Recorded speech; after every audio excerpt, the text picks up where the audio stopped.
Good morning, and welcome to the fourth Sunday of July. We're talking about unchained spirituality all month, and today's a very, very special topic for me. It's called the Tao of Freedom. What a great, great topic. And I promise I won't give you an extended history lesson about where everything came from, and I know what you're saying is we miss Reverend Micheal here. Reverend Nicole is doing some self-care. She's been to the doctors and they're doing the proper blood work and all. And they don't think she has COVID, but she's being tested for COVID. Anyway, but you guys always say, where is Reverend Nicole with her fabulous stories? And so actually Reverend Nicole gave me one of those stories and I'm gonna tell it to you today. I might not have the same sparkle in my eye and the same pizzazz as she's so expressively dancing around the stage, but I'll do my best. And so the topic is the Tao of Freedom. And what the Tao means, to me, it's this cosmic force that's running through all creation, all life, anything we see as fixed or non-fixed, living or non-living. There's an essence in there, and there's a knowledge in there, and there's an intelligence in there, and that's what the Tao picks up on. Very much like the founder of the Science of Mind philosophy, Ernest Holmes, picked up on the same thing, and Ralph Waldo Emerson before him. Because Ernest Holmes tells us that bondage is never spirit or God ordained.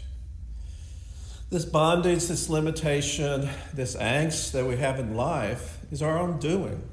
It's limited by our limited thinking, or thinking things that aren't inclusive to us and empowering and expansive to us. And so this concept of the Tao came in a very great tradition, a Chinese tradition. And it grew out of Confucianism. And what Confucianism did is they looked for the elders, they looked for history to have the ideal man or the ideal person. And then what the concept was, you had certain manners to follow, you could be creative, but it's like they would chisel the rough edges off you so you can continue to be this ideal person. And Taoism came along and changed that. They said, well, we're not going to limit to the ideal person that's lived in the past. Because where we are is we're in touch with our nature. We're in touch with the spirit inside of us that brings the nature seasons, ins and out, gets that flow that we just want to be in touch with and be part of that flow of that experience. Sounds very familiar to what we teach. When we teach the classes, Ernest Holmes kept using this phrase that says the thing itself. Well, what that means, it's the Tao. It's that's beyond everything. That's nurturing and intelligent at the same time. That's silent and moving at the same time. It's that thing that's beyond everything that we can do. And so how can we make use of these teachings of the Tao? Because I like to talk about the experience we're having as a community during this COVID time frame. Because I really believe that our role here is certainly to be in community with each other, to love and support each other. But our role here is to teach and to set by example and practice the use of spiritual practices and spiritual principles. And these practices and principles can be used every day of your life. They're not practices and principles that can only be used if you're on the mountaintop or you're down in the valley. They should be effective every moment of your life. And that's why we do it here, and that's why we teach so many classes here. And that's why we offer so many gatherings, so we can talk about these principles and practices. So how do we use the Tao to make our life free? First concept, it's not you, but the spirit within that does the work. Remember that if we're truly in touch with Spirit, everything will happen in harmony. And the thing that we're not in touch with, when we're not in touch with that, it's because we put up a barrier. This is what Ernest Holmes, I said before, calls the invisible essence. And this is where Ralph Waldo Emerson first tells us to get our bloated nothingness out of the way of the divine circuits. Powerful thing. And, Emerson goes on, and he goes on and says, one of my favorite works of Emerson is Self-Reliance, the essay Self-Reliance. He says, make up your own mind. If you don't know what to do, go in nature, and nature will tell you. So this is all sort of tying together for us. The second way we can use it is we can understand that we are conduits for the divine. So instead of thinking that we, Micheal or Travis or John or Donna or any of us have to make the right decisions by what we see in the external world, we don't have to let the monkey mind control us. We do not have to do that, because that's sort of the ego. When I speak of the ego in that sense, that's the ego that sees ourselves as separate from everyone else. So the Tao of Freedom begs us to enter into this flow with this divine cosmic energy that's with us all the time. And the more we release our limitations, the more we release our judgments on how the world is, the easier it is for us to get into this beautiful flow. The last way we can do it is we can just be receptive to this power within. There's a concept in Taoism called Wu Wei that we could talk for 4 weeks on. But let me paraphrase it in a very simplistic way. This Wu Wei is when you're in touch with that flow. You're into action without intent or attachment. You're so in touch with who you are as a spiritual being. You know which way to move your feet. You know which actions to take. And to me, it's very, very similar to the same teaching that we've taught from the Bhagavad Gita, that when you're so in tune with what it is you're here to do, and you're open to guidance from within, your path is made clear, and you just walk that path. But now I want to get into our story. And so I didn't tell you where the story was from. So the story is from a book called The Tao of Pooh. And the Pooh is Winnie the Pooh. Don't take your mind in the wrong direction. It's a great book, and Nicole gave it to me and told me, look at this chapter, it would be great. And it is.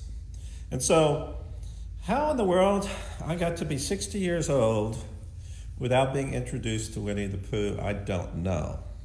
But I've made my amends. I watched a bunch of Winnie the Pooh videos yesterday. And I'm actually sharing one with you at the end. It's sort of how I feel about the community. So let me introduce you some of the characters. We don't do all the characters in this story, but I have a feeling I like the book so much you'll hear another story from this book. So first of all, we have Rabbit. So Rabbit is going this way, going that way. Rabbit is a person that's always looking for something new. And when he investigates it, something catches his mind, and he goes, and he goes, and he goes. He's always excited. He always thinks a lot of himself. But he's always busy, almost busy without thinking. So that's Rabbit. And there's this young boy that interacts with all the animals there, animal characters there, called Christopher Robin. And he's sort of like the straight man, the voice of reason, the voice of, well, what about this? And just engaging with the different characters. And so that's how the story starts. Rabbit is going to Christopher's tree, which has a front and a back door to it. And Rabbit's putting his paw up to blind the sun and say, knock on the door, "Hey, it's me, Rabbit. I got something very important to tell you." And no one's there. So Rabbit runs around very quickly around the back door, and he sees this little note that's on the ground. And it looks like this piece of tape that was taping it to the door. He says, "Oh, good, he left me a message." And so the message says this: "Gone out, back son, busy back son." And he says, "What does that mean?" And so I need to go ask a person who knows everything. And this is the owl in the story.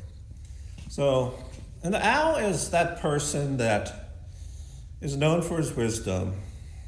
And unfortunately is that person that is known for making you listen to a 20-minute story to get one little nugget of truth out of it. Reverend Nicole says sometimes I remind her of Owl. And so Rabbit goes to Owl. He says, "Owl, what is this?" And Owl goes, "Wow, that's interesting." Rabbit goes, "What is it?" And Owl finally goes, "I have no idea." So Rabbit's interested what this Baxen is. And yet the irony of the whole situation is Rabbit is the biggest Baxen in the world. And so the ancient Taoist philosopher Wang Zi has a story that will sort of really delineate what this Baxen really is. So there was a man, he was walking in the forest at first, and then came out into the sun. He kept walking, and he kept being bothered by two things. One was his footsteps, and the other was his shadow. And so he started walking faster and faster, speeding up his pace. He was obsessing with those things. The footsteps kept following, the shadow kept following. And then he started to run. Same thing, the footsteps kept following, the shadow kept following. He couldn't do it. He ran faster and faster and faster until he finally collapsed on the ground and died. And if he would have just found some shade, the shadow would have stopped. And if he wasn't moving, the footsteps would have stopped. But he didn't do that, because that's what Baxens do. They go over and over again and never stop to think. And you see these Baxens all the time. So if you and I were having a picnic in a park, we'd hear these people walking around very loudly, grunting, and totally oblivious to anyone around them. If we moved over to get some more stuff for our picnic area, they could walk right through it and just crush all of our great picnic settings out and not even know it. Because that's what they do. They're so self-absorbed, they're so worried on getting to the next thing, much like the rabbit character, that they do it. And you ask these Baxens, what do? They're real proud of their physical activities. They say, "I do skydiving, I do swimming, I do snorkeling, I do surfing." And then you ask them, "Well, have you ever tried running down cars? Have you ever tried wrestling with alligators?" And for the first time, the Baxens are shut up. They say, "Oh my God, I don't do that. Is there something wrong with me that I don't do that?" And so they get on about what they do.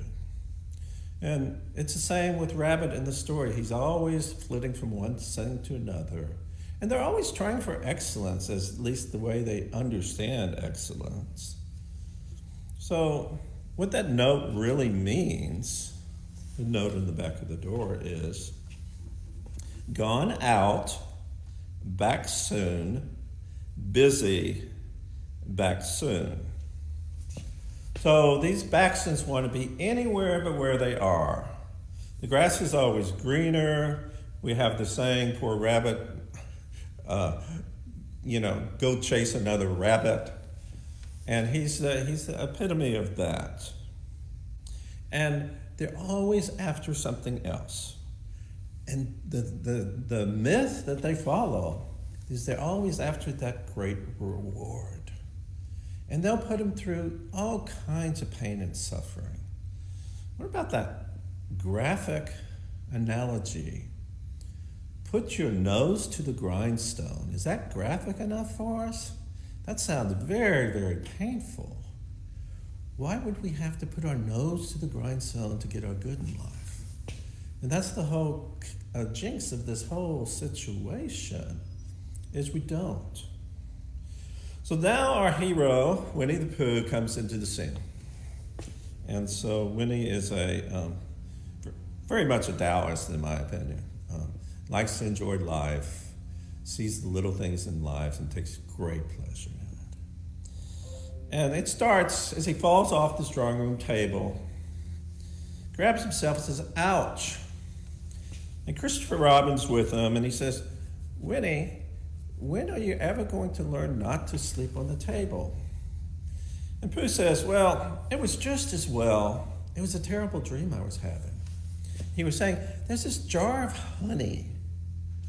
And a jar of honey is a good thing. But every time that I reached for it, it got moved, and I never could find it. Now, what good is a jar of honey if you could never catch up with it? Christopher Robin said, you know, Pooh, lots of people have similar dreams like that, but the thing they do different than you, they just keep chasing it over and over again. Their entire life, they're always chasing something they can't ever catch up with. And Pooh goes, that's not much fun. I bet those Baxtons burn their toast a lot because they're not paying attention to something that's really good and they're chasing something else. That's not fun at all. Yeah, because this Baxton way of doing things, it works against nature, thinking that the individual has more power over nature, and works and looks to find their happiness and their good all over. And they never find it. And then they fall to the side of the road, cursing the world for not giving it to them. Rather than following nature, listening to what nature has to tell them, and naturally finding their happy and their good. Powerful place to be. And we have a very, very similar concept. And Pooh goes on, well, we remember, Christopher, when you were questioning me about when I was saying it was a nice day? And Christopher says, yeah, I think I remember that. Yeah, and Pooh goes, well, I was having a nice day, listening and being in touch with the birds and squirrels, and they were all telling me they were having a nice day. And you asked me, well, if the day's so nice, why aren't you doing something productive? And I told you, I am. I'm knowing that it's a nice day and experiencing it, and letting the birds and the squirrels tell me it's a nice day. And Christopher says, well, if you know it's a nice day, why do you have to listen to the birds and the squirrels? And Pooh goes, it's just always nice to hear from someone else. And that's what we do. So this busy Baxton is sort of the story of America in a way. From the ancient white settlers that came here 400, 500 years ago, start with people like the Puritans. They were extremely hardworking people, and they were there to master the new land.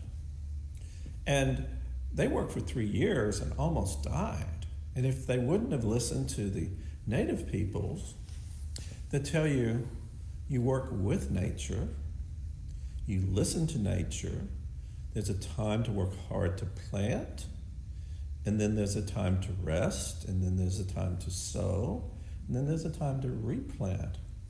But you listen to nature and not try and conquer it. And so pretty much that was the paradigm that we had. And then that turned into the pioneering settlers. They were going across the country trying to master and conquer and use all the resources of America. And then it ended up being the lonely cowboys. How come the cowboys are always saddle sore, riding into this lovely sunset and not enjoying themselves one bit. Yeah. Unlike our friend Pooh, who's out there enjoying nature, listening to the birds and the squirrels, and just experiencing how good this life experience is. And so for me, that's a big part of our experience with this COVID pandemic stuff. So I've chosen to do my work from home from my minister's office next door because I have access to a high-speed printer and scanner, and then it's sort of I'm there to ask any questions that any of you guys have too from time to time. And so I've had some of those experiences, and I hate to admit it, but there's been a lot of times in my life when I was a nose to the grindstone type of guy. But my Pooh experiences, I call them, is watching the people outside. We have this beautiful grassy area right outside the office building, and you come and see people walk their dogs, play with their dogs, let the dogs chase balls for them. And then you have the people who come with the little babies. The grandmothers come to coo over the little babies. Then I think one Sunday we had a group of people actually from our center that were socially spaced appropriately, and they had just gathered to have lunch together 6 to 10 feet apart and enjoy their life experience. And then there's the grown men who have never given up on the joy they experienced early on. So there's this one man, I would guess he's in his early 40s, he's a skateboarder. He's a really, really good skateboarder. You can tell he gets a lot of joy out of doing each and every day. You know, I haven't seen him do tricks, but he could probably keep up with my stepson, Gabe, who works really hard and is a pretty good skateboarder himself. But yet, he has that experience. He lives that experience. And then there's this other gentleman in his early 40s. His passion in his life is this radio-controlled car.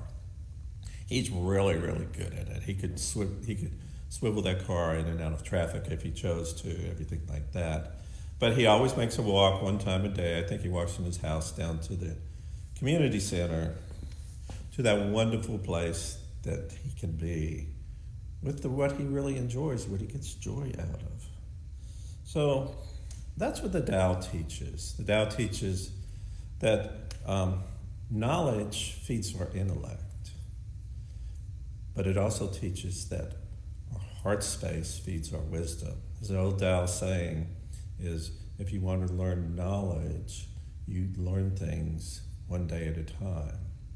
And if you want wisdom, you start to forget things one day at a time. And so this has been a very, very special approach to the Tao of Freedom, and it's been very meaningful to me. And one of the things I want you to know about this community, I still show up here on Sunday mornings at 7 a.m. and try and bring as much love and compassion as I can to bless this space and just to allow the space to unfold with that power of the community that we are. So I still do that, and I still miss you guys a lot. And so John's going to key up a special video I made, which is sort of how I feel about that and what kind of experiences I go through. I love you. Namaste.